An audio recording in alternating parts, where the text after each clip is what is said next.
नमस्कार दर्शक बंधु मु प्रदीप आपण मानक स्वागत करुच्ची आज आउ एक नया भिडियो तो जदि आपण मैंने गोटे बिजनेस लोन नापी चाहते जोटा कि आपण मानक कौन बैंक को न जाई घरे बसी निज मोबाइल आपण मैंने आवेदन करेंगे एवं आवेदन कलापर यही जो लोन टी आपण मानक मिल ताकू नहीं आपण मैंने निज निजर जेकोसी गोटे बिजनेस स्टार्ट करेंगे एथिरे पाखापाखि 1000 रु अधिक बिजनेस पाई केंद्र सरकार तरफ जहाँकि यही लोन टी प्रदान करा जाउची। देखंतु एई जो आपण मानकु लोन टी मु आपण मानकु कहया पई जाउची एटा ऑलरेडी बहुत दिन आगरो सरकार को तरफ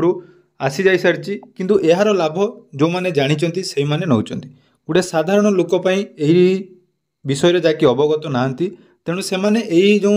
बिजनेस लोन पई सहाय्य मिलुची सरकार को ठारू सेही सहाय्य पाई पारु नांती एवं एथिरे आउ गुटे बहुत बड़ इंपोर्टेंट बा अपडेट रहिची जदि आपण माने एथिरे 1 लाख टंका लोन नउचंती ता ऊपर माने मैक्सिमम आपनको 35% रो जाकी सब्सिडी मिलुची किंतु एही सब्सिडी गुटे साधारण लोक केमिति पाइबो एवं जदि आपण माने जेकोनोसी गुटे नुवा बिजनेस आरंभ करिया पई चाहउचंती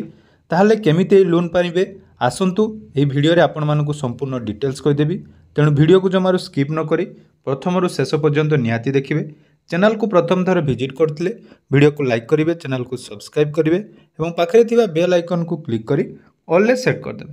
देखंतु आपण मानको पई गुटे साधारण जदि आपण बिजनेस आरंभ करिया पई चाहउचंती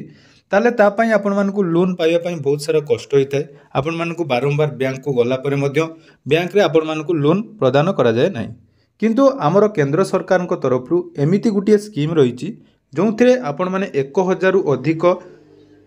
प्रकार बिजनेस जोटा कि आपण माने करूचंती सेथिरे आपण माने लोन पाई परिबे ता सहित एई लोन जो माने पाइबे सेमानकु लोन सहित 35% पर्यंत जाकी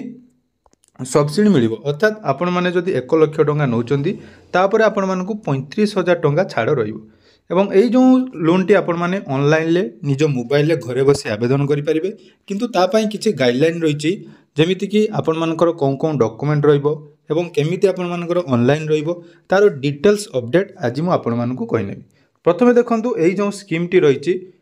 prime minister employment generation programme बा पीएमईजीपी एई पीएमईजीपी पोर्टल ले आपण माने जहाँकि निजर बिजनेस स्टार्टअप तैयारी करिया पई विशेषकर रूराल एरिया रे जो माने रहउचंती सेमानको पई एई स्कीम टी आछि किंतु एहार फायदा को माने नउचंती ना जो माने ए विषय रे ऑलरेडी जानिचंती बा बड़ बड़ बिजनेसमैन जो माने कि एही लोन नउचंती यार कारण आपण मानको पाखरे सठिक अपडेट पहुंची पारु नै बा आपण माने जानि पारु नांती एही स्कीम रो कोन कोन सब भलो बा कोन कोन नुआ नुआ स्कीम आछि तेणु सेही पई आपण मानको पई नै आछि ताकि एही स्कीम टी पीएमईजीपी प्रथमे आसंतु देखि नबा एथिरे आपण मानकु केते प्रकार जाकि बिजनेस पई लोन मिलिथाय तो देखि पारुथबे एठी रहिछि प्रोजेक्ट रो नाम जोंथिरे कि आपण मानकु विभिन्न प्रकार प्रोजेक्ट जेमिति कि ऑयल ब्लेंडिंग प्लांट बहुत सारा प्रोजेक्ट देखिबे आपण माने सब प्रोजेक्ट रो कॉस्ट मध्ये देइछि एवं बहुत सारा प्रोजेक्ट आपण मानकु गुटे प्रोजेक्ट मु देखौछि जोटा कि आपण मानकर बिजनेस पर्पज रे आपण मानकर जो सोल्डिंग वायर रहिछि बा मस्टर्ड ऑयल आपण माने जदि तेल तयारी करचोंती massage oil mica paper leather bag जहाँ भी आपण माने प्रोजेक्ट करूचोंती बा बिजनेस करिया पई चाहउचोंती सबु पई एठी जाकी आपण मानकु लोन सरकार को तरफ रु मिलिबो। या सहित देखंतु जदि आपण गुटे आइसक्रीम पार्लर टी मध्ये जदि आपण माने एठारे खोलुचोंती ताले एठी मध्ये आपण मानकु जाकी लोन मिल पारिबो बहुत सारा देखंतु कहली आपण मानकु 1000 रु अधिक जाकी रहिछि बिजनेस स्ट्रेटजी बा बिजनेस पई आपण मानकु एथिरे लोन मिल पारिबो तेणु एई लोन पाइबा पई हेले आपण मानकर जो गाइडलाइन रहिछि तो से गाइडलाइन प्रथमे आपण माने जानि नियंतु तार परवर्ती वीडियो रे केमिति आपण माने आवेदन करिवे कोन कोन डॉक्यूमेंट आवश्यक पूरा डिटेल्स आपण मानकु मु कहि देबी। तो देखि पारुथबे एटा रहिछि ए स्कीम रो पूरा डिटेल्स गाइडलाइन जोंथिरे आपण मानकर रूरल एरिया रे जो माने रहउचंती बा ई पीएमईजीपी रे जो माने लोन नवा पाई चाहउचंती सेथिरे देखंतु आपण मानकर रूरल एरिया पाई 25% जोटा कि जनरल कैटेगरी एवं SC ST women OBC physical handicapped सेमान को पाई 35% पर्यंत जाकी प्रोजेक्ट कॉस्ट रो सब्सिडी मिल पारिबो एवं एथिरे देखंतु मैक्सिमम आपण मानको गुटे कॉस्ट रो जोटा कि 25% जोटा कि आपण मैन्युफैक्चरिंग जो सेक्टर रे जदी किछि कम करूचंती ताले एथिरे हमकु 25 लाख टका पर्यंत मिल पारिबो ता सहित जदी आपण मानकर बिजनेस सर्विस सेक्टर रहिछि ताले सेथिरे आपण मानकु 10 लाख टंका पर्यंत जाकि लोन मिल पारिबो। एवं एई जो बैलेंस आपण मानकु मिलिबो जोटा कि बैंक रो टर्म लोन अनुसार आपण माने पाई परिबे। एवं एथिरे देखंतु आपण मानकर एलिजिबल कंडीशन जोटा कि जेकोनोसी 18 वर्ष रो ऊर्ध्व आपण माने एथिरे पाई परिबे। एवं एथिरे देखंतु कोनोसी आपण मानकर जेमिति कि इनकम प्रूफ सेमिति किछि आपण मानकु इनकम प्रूफ दवा पई पड़िबो नै, केवल आपण मानकर किछि रहिछि आवश्यक डॉक्यूमेंट जेमिति कि आपण माने जो बिजनेस करिवे ता पई गुटे रहिछि एमएसएमई सर्टिफिकेट जोटा आपण मानकर उद्यम रजिस्ट्रेशन बोली कहउछु। तो सेही सर्टिफिकेट आपण मानको पई निहाती दरकार। तो सेही सर्टिफिकेट बनैले आपण मानकर पैन कार्ड एवं आधार कार्ड थिले आपण माने जाकि एठारे आवेदन करि परिबे। तो सेल्फ आपण माने करिबा सहित जदि ग्रुप रे आपण माने करिया पई चाहउछन्ती जदि एसएचजी आपण मानकर रहिछि ताले एसएचजी रे मध्य आपण माने एठारे पीएमईजीपी रे ऑनलाइन लोन आपण माने नेई पारिबे।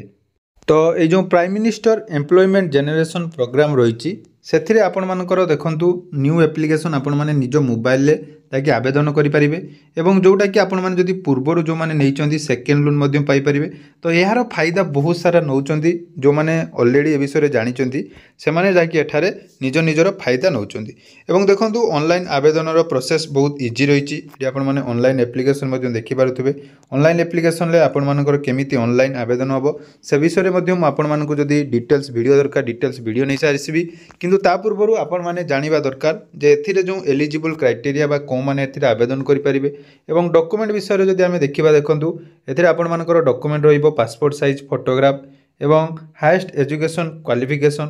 प्रोजेक्ट रिपोर्ट समरी बा डिटेल्स प्रोजेक्ट रिपोर्ट अर्थात आपण माने कोन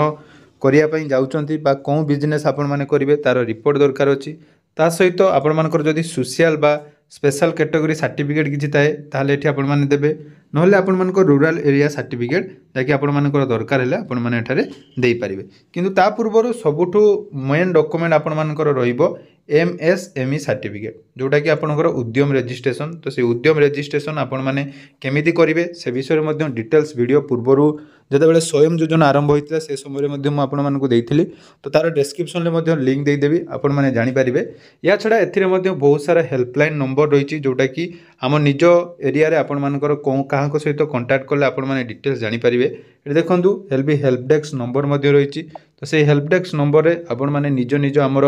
ओडिसा रे जोडा रहिछि देखंतु ओडिसा रे आपण मानकर नंबर एटी देखि पारथुबे स्टेट ऑफिस ओडिशा जोड़ा रही नंबर अच्छी सहित आपण मैंने जोगाजोग करेंगे। नहले आपण मानकु परवर्ती समय रे मु पूरा ए जो एमएसएमई सर्टिफिकेट केमिति आपण माने बनैबे एवं ए जो बिजनेस लोन आपण माने केमिति पाई परिबे से विषय डिटेल्स अपडेट देबी। कारण देखंतु बहुत सारा बेनिफिट सरकार तरफ मिलूची किंतु सेगुडी को आपण मानक पाखरे ठीक समय रे पहुंची पारु नै। जेमिति पूर्वर मुद्रा लोन थिला किंतु मुद्रा लोन वर्तमान जाकी बैंक रे मिलवा टिके कष्टकर होई जाईची। किंतु आपण माने चाहिए एई prime minister employment generation programme रे जाकी लोन पाई परिबे। तेणु जो जदि आपण माने पूरा डिटेल्स वीडियो देखिया पई चाहुचंती तो निहाती आमे कमेंट करंतु। यार परवर्ती वीडियो रे केमिति आपनकर ऑनलाइन आवेदन होबो एवं जो एमएसएमई सर्टिफिकेट केमिति आपण माने आवेदन करिवे से विषय रे संपूर्ण डिटेल्स म आपण मानकु कहि देबी।